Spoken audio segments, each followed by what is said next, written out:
There are three key lessons in this passage. The first is that sins have a way of coming back and disgracing a person. Zulaykha's husband wanted this to remain a secret. Zulaykha also tried to keep it a secret. It's possible that she confided in maybe one or two of her closest friends, but like Umar radiallahu anhu said, لا تفشي سرك إلا إليك فإن لكل نصيح نصيحة. Keep your secrets to yourself because every well-wisher also has a well-wisher. So in any case, the story got around and it came back and disgraced Zulaykha. It came back and put her down. And there's a hadith to this effect that even if a person goes and sins in the cavern of some mountain and there is no way to access that mountain, there's no window, there's no door, even then his sin will be exposed to people and it will become a source of his or her disgrace. And sins are such a thing that they always end up damaging a person's reputation and damaging the feelings that people have about an individual. Abdullah ibn Mubarak rahimahullah says, رَأَيْتُ الذُّنُوبَ تُمِيتُ الْقُلُوبَ وَقَدْ يُورِثُ الذِّلَّ أو الذُّلَّ إِدْمَانُهَا وَتَرْكُ الذُّنُوبِ حَيَاةُ الْقُلُوبِ وَخَيْرٌ لِنَفْسِكَ عِصْيَانُهَا. I have seen that sins make people's hearts lifeless. They become void of light, void of guidance, void of motivation to do the right things. They become dark and lifeless and hard. And yes, continuing to do sins, insisting or persisting in sins, it also leads to disgrace. But when a person leaves sins, it becomes a source of life for the heart. And if you want to elevate your nafs, elevate yourself, then it's better that you deny your nafs, its carnal desires that break the commands of Allah subhanahu wa ta'ala. So sins come around and always become a cause of a person's respect and honor being lost, or even worse, a person actually being disgraced. The second important lesson here is that a person who backbites someone is not sincere with them.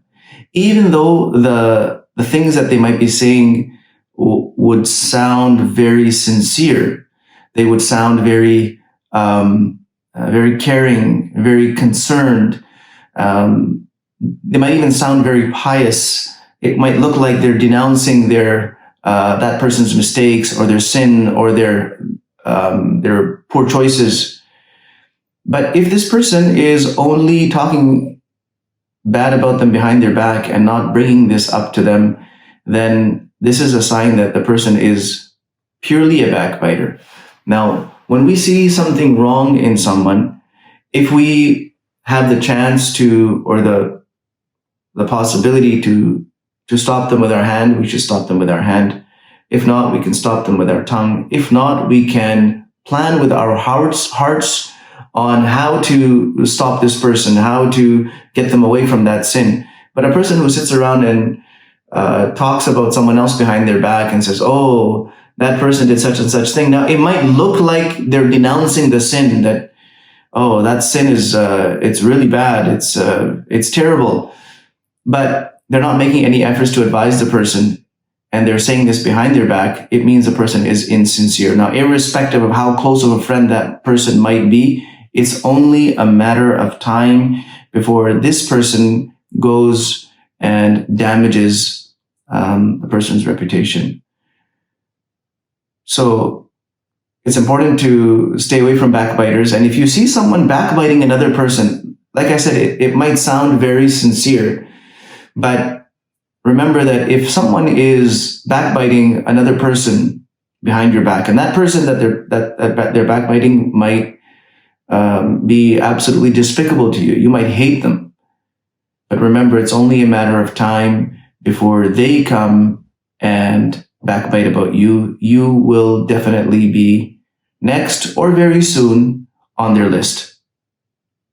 That's why the The couplets of Imam Shafi'i rahimahullah have been added to your resource. تعمدني بنصحك في انفرادي وجنبني النصيحة في الجماعة.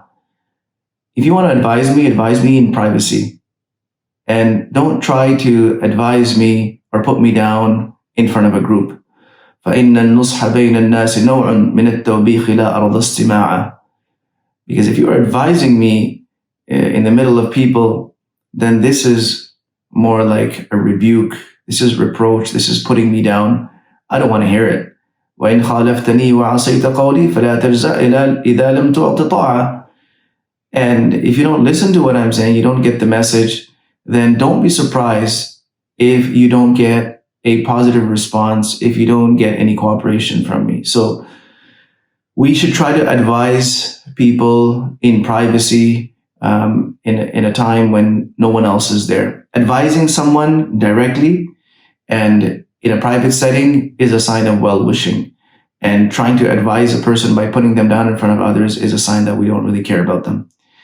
The third important lesson here is that desires can make a person completely oblivious to realities, to truths. They make a person forget everything. They can make a person forget about laws. They can make a person forget about morals, ethics, religion, faith, right and wrong. Desires are such a thing.